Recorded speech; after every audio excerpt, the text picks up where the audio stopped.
What if you see everything you've worked for the past 11 months slipping through your fingers in real time because in the heat of the moment, you allegedly made a conscious decision to break the law? What if all of your friends and colleagues started walking away from you because of that decision and realize you're now radioactive and don't want to be seen anywhere near you? And those same friends and colleagues that were once riding your coattail are now jumping ship. And now there's word that you might be fired by Christmas. I get the feeling that Pete Hegseth bit off more than he can chew.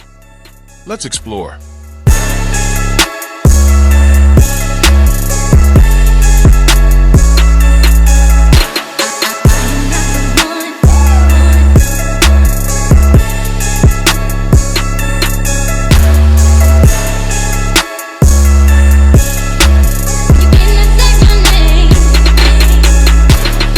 Can you comment on soldiers who are being held at Leavenworth prison for being soldiers? Yeah, I don't know all the particulars of all those cases, and I do know Beverly Pearlson and a few others who are just tireless advocates for guys on the battlefield who have been a part of unfortunate incidents. There are some guys at Leavenworth who made really bad choices on the battlefield, and I do think there have to be consequences for abject war crimes. If you're doing something that is just completely unlawful and ruthless, then there is a consequence for that. That's why the military said it won't follow unlawful orders from their commander-in-chief. There's a standard, there's an ethos, there's a belief that we are above what so many things that our enemies or others would do. In early September, U.S. Defense Secretary Pete Hegseth is reported to have authorized 2 strikes on an alleged drug trafficking boat in the Caribbean.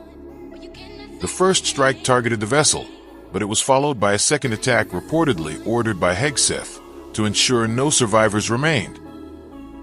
This second strike, intended to eliminate survivors from the initial attack, sparked widespread controversy and criticism. Several credible news sources have reported that Hegseth verbally instructed military officials to, quote, kill everybody on board the vessel, including survivors from the first strike. These actions have raised serious legal and ethical questions, leading to bipartisan congressional scrutiny and calls for investigations into whether these orders constitute war crimes or extrajudicial killings. Former military lawyers and legal experts have voiced concerns about potential violations of international law and the laws of armed conflict. On his part, Hegseth has publicly denied or challenged the accuracy of the reports attributing these alleged orders to him. His explanations have been described as conflicting, and the White House has confirmed that he authorized the strikes, but disputed the characterization of his alleged directives. As of now, investigations are ongoing, with lawmakers and legal authorities examining the evidence and statements. The case remains under close watch because of the serious implications regarding military conduct, civilian protection, and adherence to international humanitarian law. And now it appears that it may be an open and shut case of war crime on his part. Secretary Hegseth may be in hiding, as if waiting on the law to catch up to him. Speaking of the law, there are numerous international, national, and local laws that govern war crimes, which everyone must adhere to, including by those in the United States government. Those laws are straightforward and include, but are not limited to, the Geneva Convention. I want you to pay close attention to these definitions and let me know in the comments if Secretary Hegseth and other officials fall within the jurisdiction of these war crime laws. The Geneva Convention is a series of international treaties establishing the standards of humanitarian treatment in war, protecting wounded soldiers, prisoners of war, and civilians during armed conflicts. They were first adopted in 1864 and extensively revised in 1949, with additional protocols added later. They aim to protect people who are not participating in hostilities and to regulate the conduct of armed forces in conflict zones. They are widely ratified by almost all countries, including the United States. There are 4 key components of the Geneva Conventions. The first Geneva Convention protects wounded and sick soldiers on land during war. It ensures they are cared for without discrimination and prohibits attacks on medical personnel and facilities. Second Geneva Convention extends protection to shipwrecked and wounded military personnel at sea, ensuring similar safeguards to those on land. Third Geneva Convention focuses on prisoners of war, POWs, guaranteeing humane treatment, adequate food, medical care, and communication with families. It also prohibits torture, coercion, and humiliating treatment. Fourth Geneva Convention protects civilians in times of war, including those in occupied territories, ensuring basic rights against violence, forced displacement, and other abuses. Welcome to the News Hour. It was the first attack in the Trump administration's new campaign in the Caribbean, and it has become the most contentious. A U.S. official tells the PBS NewsHour tonight the U.S. military struck an alleged drug boat 4 times on September 2nd. The U.S. military struck an alleged drug boat 4 times on September 2nd. The U.S. military struck an alleged drug boat 4 times on September 2nd. And today, President Trump and Secretary Pete Hegseth defended the attack, but also distanced themselves from the follow-on strike that targeted people who weren't killed by the first strike.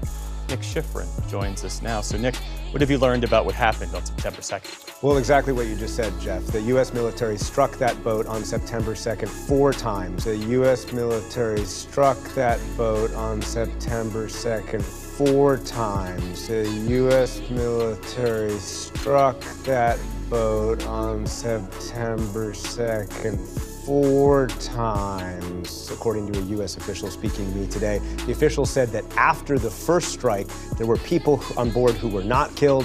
The second strike targeted them. The third and fourth strikes were designed to sink the boat. Now, why is this important? As of last week, all we knew from President Trump is that there had been a single strike on a boat that he said carried 11 narco-terrorists. Then last week, we learned of a second strike, was reporting in the Washington Post and others, but we didn't know until today that the military needed 4 strikes to destroy the boat, which will be crucial when it comes to the legality of these strikes. And also, as you said today, President Trump, Secretary Hegseth, speaking at the White House today, really distancing themselves from that second strike to kill the people not killed by the first strike. And it was ordered by then Joint Special Operations Command Leader, Admiral Frank Mitch Bradley. I watched that first strike live. As you can imagine, at the Department of War, we got a lot of things to do. So I didn't stick around for the hour and 2 hours, whatever, where all the sensitive site exploitation digitally occurs. So I moved on to my next meeting. A couple of hours later, I learned that that commander had made which he had the complete authority to do, and by the way, Admiral Bradley made the correct decision to ultimately sink the boat and eliminate the threat. He sunk the boat,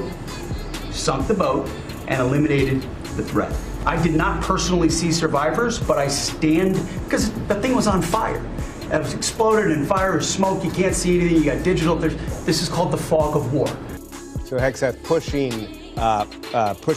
backing up, but at the same time pushing down responsibility for that second strike to Admiral Bradley. And a defense official reiterates to me today that Hegseth did not give any additional orders between the first and second strikes. Now, as for the overall mission, the Pentagon said today that there had been 21 strikes, that it killed 82 people. The administration describes this as an effort to stop drugs from coming to the United States. The administration describes this as an effort to stop drugs from coming to the United States. The administration describes this as an effort to stop drugs from coming to the United States.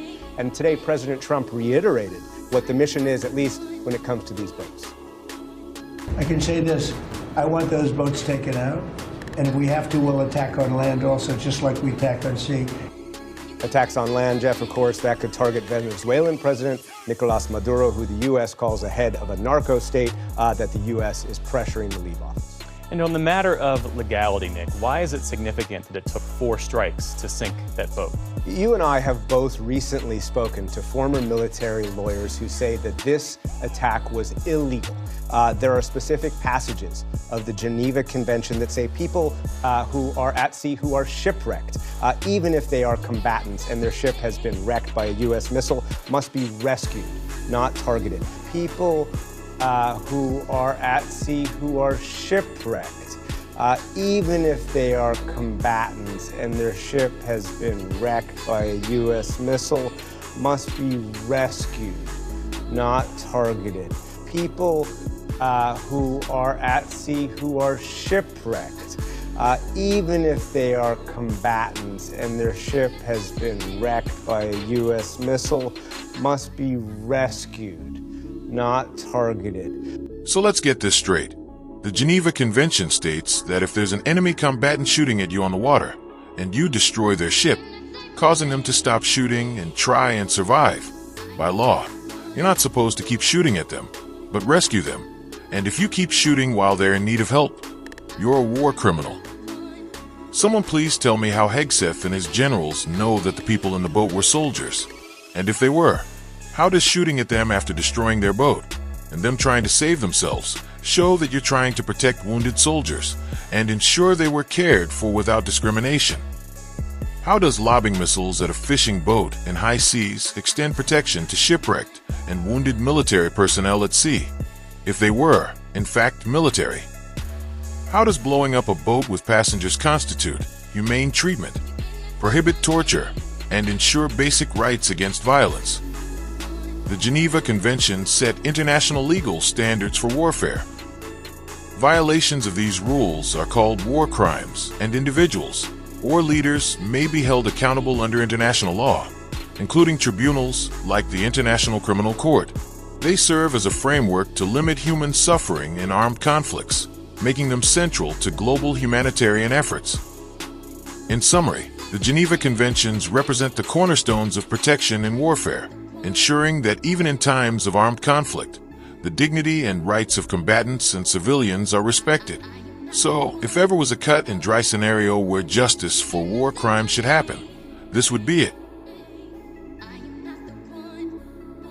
So-called Secretary of War Pete Hegseth and his generals have a lot to answer for in this instance, but we all know nothing will happen to them. The most that will happen is they'll either allow him to resign, or they'll fire him because it got too hot in the kitchen. So, I want to know what you think. Drop your thoughts in the comments about if you believe, or not, that Secretary Hegseth will do the right thing, or is there a political storm on the way? And as always, don't forget to like, share, comment, and subscribe. Thank you for watching.